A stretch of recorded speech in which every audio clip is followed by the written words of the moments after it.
first, with mobile destined to dominate the business space for the foreseeable future, businesses need sound marketing platforms to take advantage of this. Nick Terry is CEO of TMARC, who believes that with the shift to mobile, we're also shifting from an age of big data to big information. And he's with me in studio to tell us more. Welcome, Nick. Thank you very much, Natascha. Now, in this age of technology, information superhighway, data is abound. Let's start with that statement. Big data versus big information. What's the difference between the two?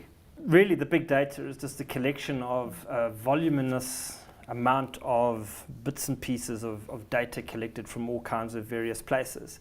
The information is what should come out of the analysis of that data, which then allows you to make decisions and do specific things or change the course of whatever your business wants to do. So data, you first need the data piece and then you need the information piece. And at TMARC we really talk about big information, not big data.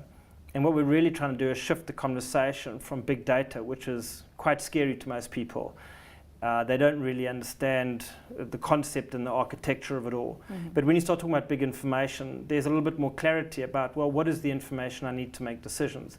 And if you go after big information first, and then start building the data to get that information, we think that's a far better way to conduct yourself. Because it's about extrapolating value from the data and understanding the numbers and understanding the fact. How do you bring the two together to understand your target market?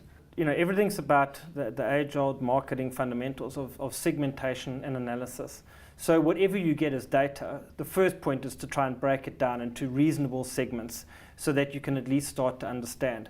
So if you're a retailer and you have 300 and some odd stores, what you need to start with is starting to understand your shoppers. So who are these people? When do they shop at my store? But in such a dynamic environment, let's just take South Africa, for example, 54 million people, very different. How do you segment your market accordingly?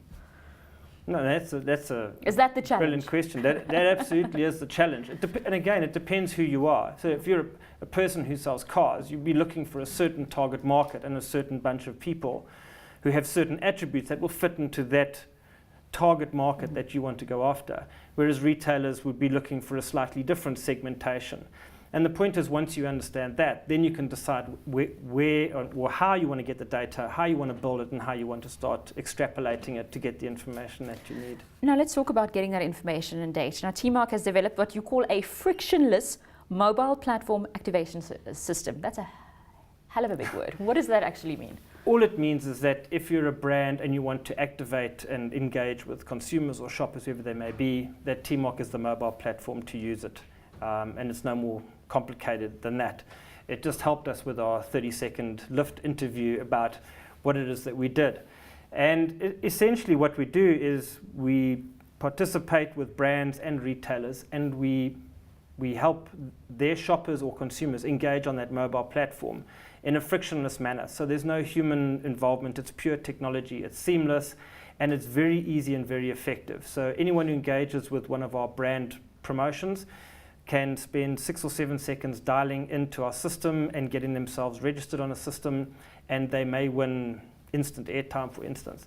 If they do win instant airtime, that gets sent back to them in about 3 to 4 seconds, and then the whole system shuts down. And during that process, so what we have done is we've profiled them. So we've asked them one question, and that could be an attribute about where they live, their age, where do they shop. So that helps you with your segmentation? We start segmenting from the minute we ask the first question. And what's been the traction? Because people like to engage. I personally, if something's very personalized to me, I hate a bulk SMS random, especially if I get something that's male targeted and I'm a female. Well, that's exactly what the problem has been in the past. So it's been a lot of shoot and spray approach. So I have a database of, say, 300,000 people, and I have a message that I think the 300,000 people want to hear. The reality is that there's probably only 75,000 people that need to hear that specific message, to your point. Some are male, some are female, they're different age groups, they have different interests, etc. So the point is that this targeted communication in the past has been badly managed. And so there is quite a lot of apprehensiveness about SMSs coming through to people.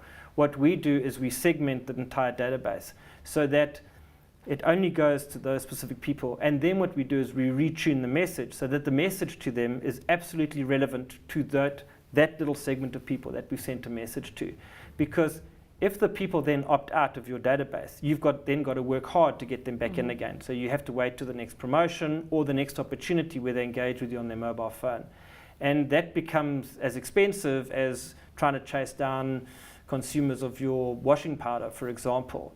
There's a cost involved to getting people back on the system. So it's far better up front to manage that database more succinctly than you have before, and be very aware of who those people are and what messages you send in them.